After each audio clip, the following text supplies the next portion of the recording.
설교를 시작하면서 지도를 하나 보겠습니다. 지금 보시는 지도는 이제 출애굽 전체 경로를 표시한 것인데, 오늘 우리가 읽은 출애굽기 16장은 마라에서 엘림 그리고 신광야에 이르렀을 때 있었던 일에 관한 기록입니다. 마라에서 엘림을 거쳐 이제 신광야에 오죠. 마라는 쓴물이 단물이 된 사건, 어제 살펴본 거예요. 그리고 엘림은 종려나무 70주 그리고 물샘 12이 있었던 오아시스가 있었던 장소, 이곳을 거쳐서 이제 신광야에 온 겁니다. 그런데 이 신광야에 이르렀을 때, 이때는 정확히 출애굽하고 나서 한 달이 흐른 뒤였어요. 그런데 여기서도 이스라엘 백성들은 모세에 대해서 원망하기 시작해요. 마라에서도 원망했죠. 그리고 여기서 신광야에서도 원망하기 시작하는데, 그 원망의 내용이 3절에 이렇게 기록되어 있습니다. 이스라엘 자손이 그들에게 이르되 우리가 애굽 땅에서 고기 가마 곁에 앉아 있던 때와 떡을 배불리 먹던 때 여호와의 손에 죽었더라면 좋았을 것을, 너희가 이 광야로 우리를 인도해내어 이 온 회중이 줄여 죽게 하는도다. 이스라엘 백성들은 애굽에서 노예 생활을 했죠. 그런데 노예가 잘 먹어봐야 얼마나 잘 먹겠습니까? 고기 가마 곁에서 고기를 먹으면 노예가 얼마나 먹겠으며, 떡을 먹으면 얼마나 배불리 먹었겠습니까? 그런데 이스라엘 백성들은 마치 애굽에서는 호의호식을 하며 고기를 실컷 먹고 떡을 배불리 먹었던 것처럼 과장해서 말하고 있어요.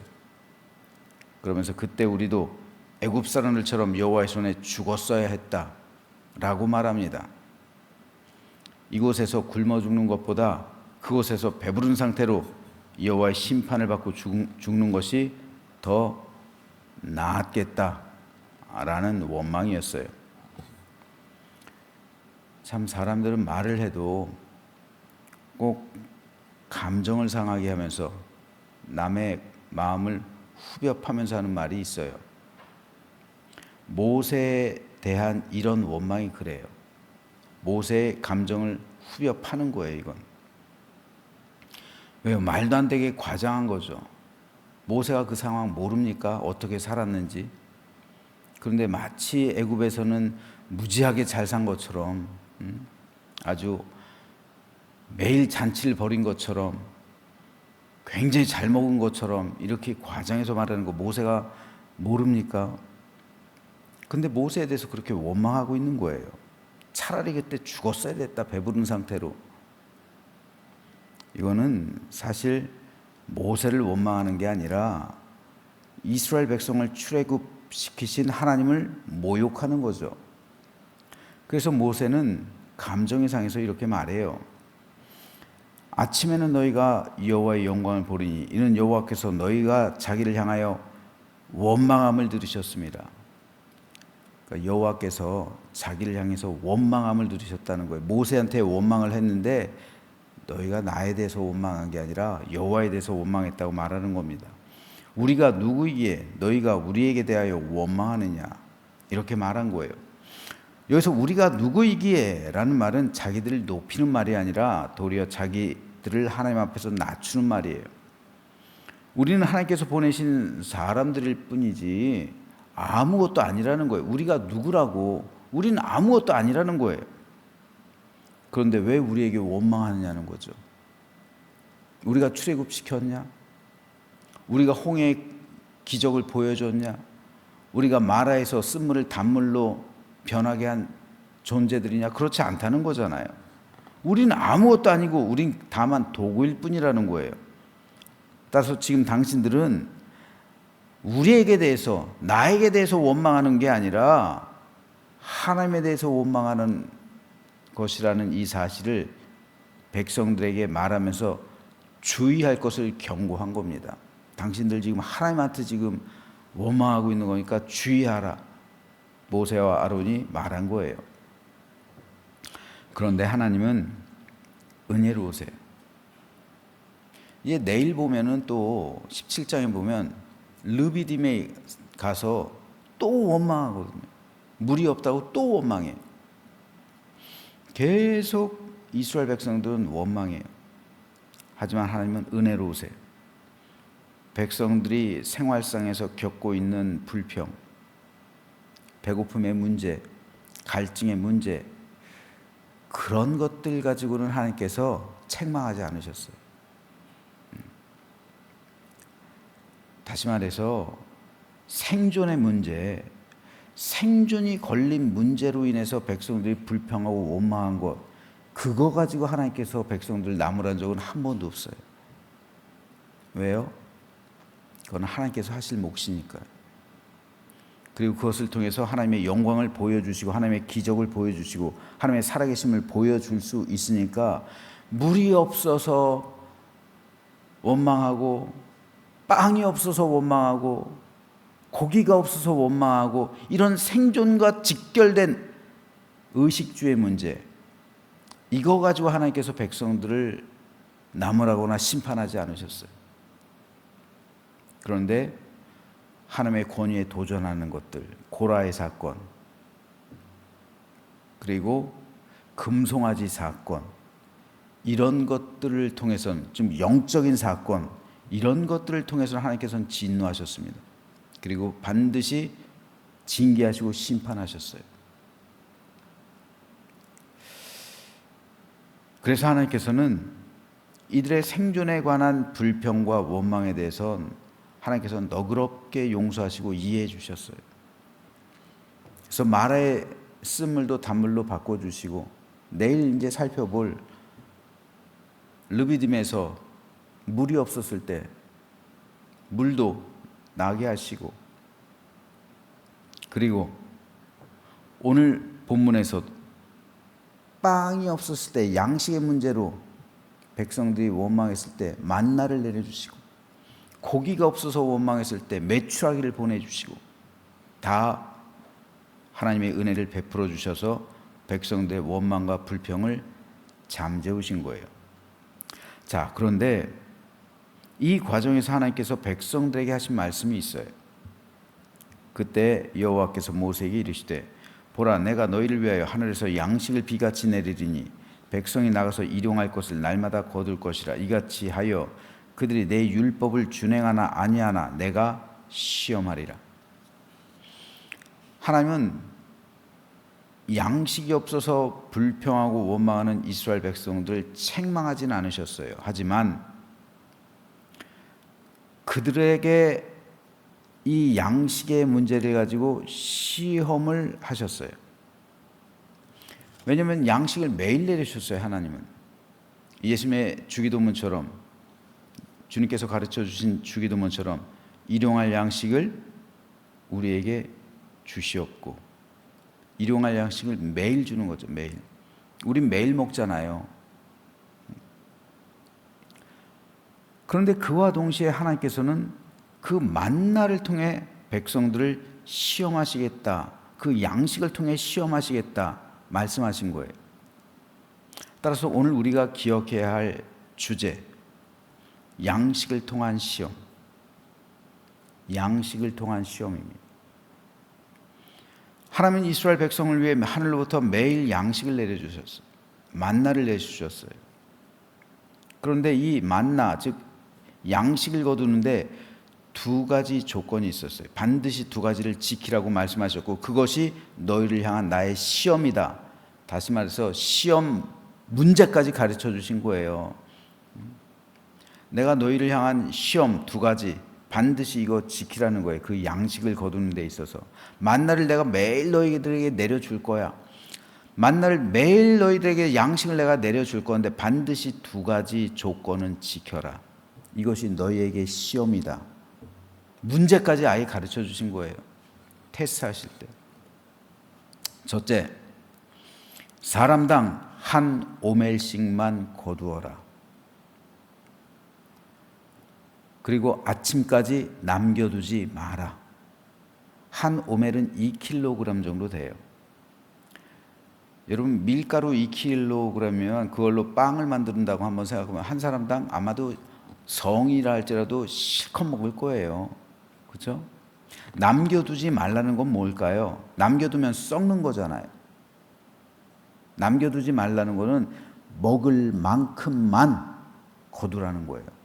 공짜라고 해서 그냥 다 거두지 말고 싹 쓸어오지 말고 그거 놔둬봐야 다음날 되면 벌레 생기고 다 썩어버리니까 먹을 만큼만, 그러니까 맥시멈 2kg. 그렇죠? 우리 아이들 같은 경우, 애기들 같은 경우 2kg 걷어봐야 뭐예요? 다 썩잖아요. 그러니까 애기들을 위해서는 500g 그 정도. 맥시멈 2kg까지 1인당 하라는 거예요. 최대한 그 정도면 충분히 먹는다. 아무리 양이 많은 사람들 2kg면 된다는 거예요. 그리고 아이들도 있고 그러니까 아이들이 어떻게 2kg를 먹겠어요? 혹 어른이 2kg 500을 먹는다면 아이들을 500g 하면 1kg만 해가지고 이렇게 하면 되겠죠. 그러니까 아침까지 남겨두지 말 정도로만 거두라는 거예요. 아침까지 남겨두면 벌레가 생기고 썩는다는 거예요. 이것이 한 가지 조건이었어요. 둘째, 안식일에는 만나를 내려주지 않을 거니까 거두러 나가지 말라. 이 명령이에요. 대신 안식일 전날 4kg씩을 거둬라.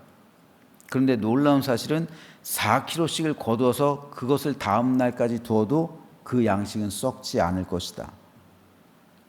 매주 기적을 체험하는 것, 기적을. 안식일 전날에 내가 2배 곱절을 내려줄 건데 너희가 그걸 곱절을 거둬라.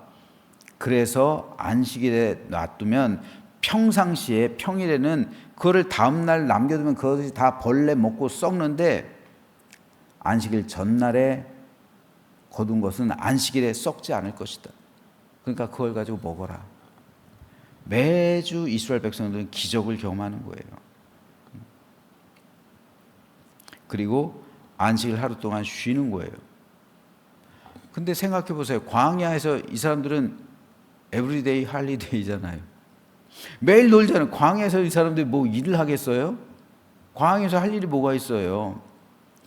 그저 해봐야 양을 먹이는 일, 그 정도 하겠죠. 근데 그마저도 안식일에는 아무것도 하지 말라는 거예요. 아예 휴일을 정해 주신 거예요. 이것이 2가지 조건이에요. 양식을 위한 시험, 양식을 통한 시험 2가지예요. 그런데 하나님께서는 이걸 시험이라고 표현하신 이유는 이 2가지 조건을 순종하든 순종하지 않든 둘 중에 하나이기 때문에 그렇습니다. 하나님께서 지켜보시겠다는 거예요. 결국 이 2가지 시험은 뭐에 관한 겁니까? 사람의 욕심에 관한 거예요. 욕심. 사람은 욕심이 있어요. 인간적인 욕심이 늘 사람 안에는 도사리고 있어요. 만나는 매일 내리죠. 하지만 사람은 그 만나를 더 거두려고 해요. 그리고 쌓아두려고 해요. 심지어는 안식일에 나가서 그 만나를 더 거두려고 합니다. 더 쌓아두려고 하는 거예요. 이것이 바로 사람 안에 있는 욕심과 탐욕이에요. 왜 예수님께서는 주기도문을 통해서 일용할 양식을 우리에게 주시었고 너희가 하루하루 먹을 것이 있으면 그것으로 족하다는 거죠. 그리고 이걸 반대로 표현하자면 하나님께서는 하루하루 너에게 먹을 것을 주실 것이다. 하루하루 너희의 삶을 책임져 주실 것이다. 그러니까 매일 하나님을 의지하라 라는 말이에요. 근데 사람들은 이게 안 되는 거예요. 이게 매일 하나님을 의지하는 법을 우리는 배우지 못하는 거예요. 매일 하나님을 의지하지 못해요. 우리는 내 노후를 위해서, 내 장래를 위해서 쌓아둬야 돼요. 그렇잖아요. 쌓아두잖아요. 그리고 그걸 지혜롭게 여기잖아요. 어떨까요? 저도 이제 죄송합니다만 15년 남았어요, 은퇴. 지금부터 어떻게 해야 될까요? 준비해야죠. 쌓아둬야죠. 쌓아둬야지 은퇴 준비할 거 아니에요. 근데 이게 성경적으로 보면은 이게 틀린 말이에요. 매일매일 하나님께서 채워 주신다는 거예요. 목사가 그 정도 믿음은 있어야 되지 않을까요? 그때 가서 뭐 매일 손가락 바이브 살까요? 그러진 않을 거예요. 아무리 은퇴를 해도요, 여러분, 양식이 없어서 굶지는 않을 거예요. 문제는 뭡니까? 더 누리고 싶고, 더 체험받고 싶고, 더 갖고 싶고, 더 편안하게 살고 싶고, 더 많은 것을 하고 싶고. 욕심이에요, 욕심. 사람 안에 있는 욕심입니다. 하나님은 일용할 양식으로 족하다. 그걸 반대로 하면요, 내가 매일 너와 함께 할 것이다. 내가 매일 너에게 은혜를 베풀어 줄 것이다. 내가 매일 너에게 만나가 돼 줄 거고, 너에게 메추라기가 돼 줄 것이고, 내가 매일 하늘로서 내려온 살아있는 빵이 될 것이다. 하나님의 약속이잖아요. 근데 사람은 그 약속 안 믿는 거예요. 불신하는 거예요. 두려운 거예요. 매일매일 하루하루 살아간다는 게 두려운 거예요. 그러니까 쌓아두려고 하는 거예요. 매일 쌓아두려고 하는 거예요. 하나님께서는 이것을 경계하시는 겁니다. 사람은 세상에서 쌓아두려고 하는 도시 문명 속에서, 그게 바벨탑이잖아요. 도시 문명을 이루고 쌓아두려는 삶을 살아가요. 내 욕심, 그리고 탐욕, 탐심.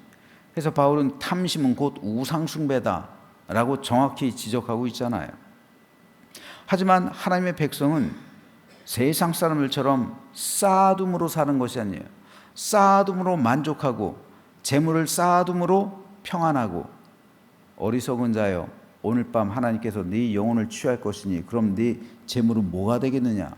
예수님의 말씀이잖아요. 성도는 하나님의 은혜로 사는 겁니다.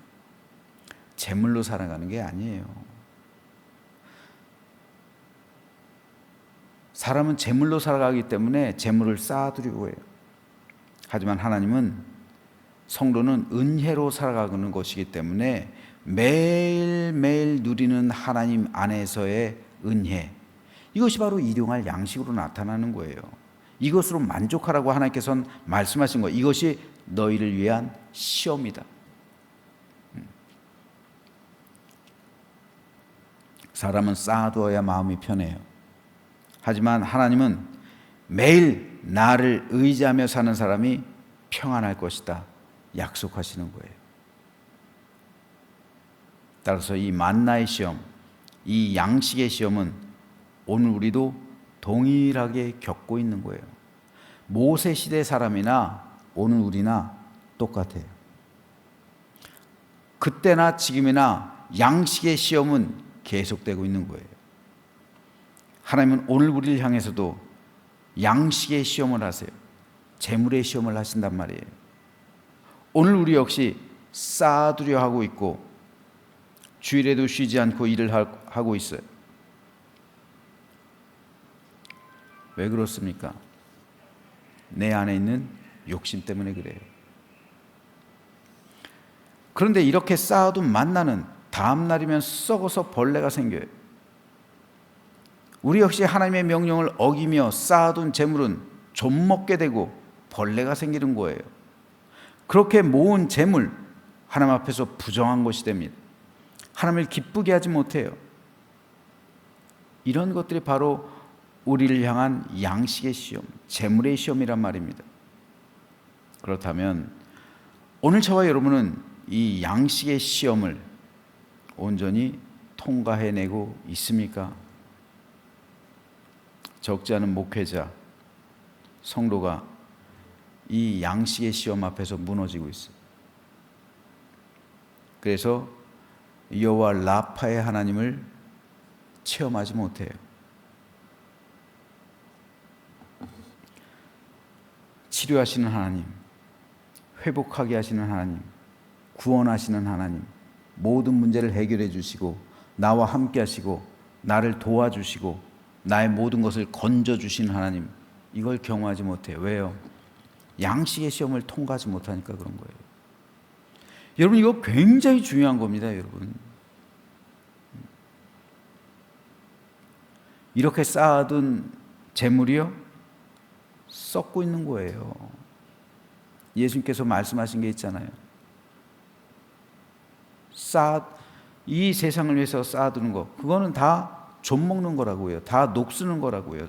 썩는 거라고요.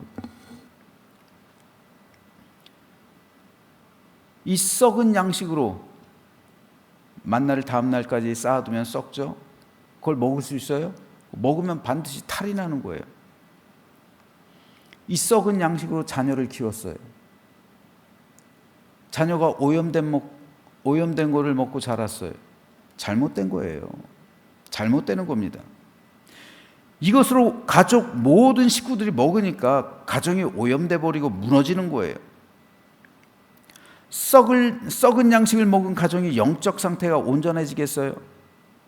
바로 이것이 오늘 우리가 직면하고 있는 양식의 시험이에요. 우리가 살아가기 위해선 양식이 반드시 필요하죠. 하지만 하나님께서 말씀하시는 게 뭡니까? 두 가지 조건. 일용할 양식이면 족하다. 반대로 말하면 내가 매일 너희들을 보살피고 너희들과 함께하고 너희들을 지켜주고 너희들을 도와주고 너희들과 함께해서 건져줄 것이다. 근데 우리 이 약속 못 믿잖아요. 우리 하나님 불신하고 있는 거예요, 여러분. 못 믿는 거예요, 하나님. 그러니까 쌓아두는 거예요.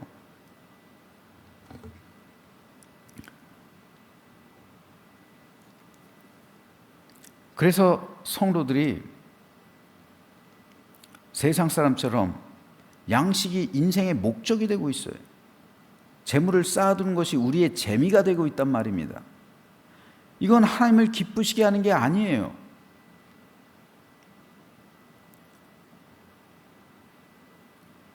그러므로 저와 여러분 모두가 양식을 위해서 살아가는 삶, 인생의 목적이 양식을 쌓아두는 게 있지 않단 말입니다. 우리가 살아가기 위해서 양식은 필요해요. 하지만 양식이 우리 인생의 목적이 되어서는 안 되는 거예요. 쌓아두는 것이 우리 인생의 목적이 아니란 말입니다. 만나는 매일 내려주시는 거예요. 매일. 우리가 살아가면서 하나님께서 매일 우리에게 은혜를 부어주시는 거예요. 그럴 때 하나님 안에서 참된 만족과 기쁨과 사랑과 행복과 축복이 넘치는 삶을 살아가게 되는 겁니다. 만날은 매일 내립니다. 오늘도 내리고요. 내일도 내리고요. 우리가 오늘 하루 살아가면 그것으로 족한 거예요.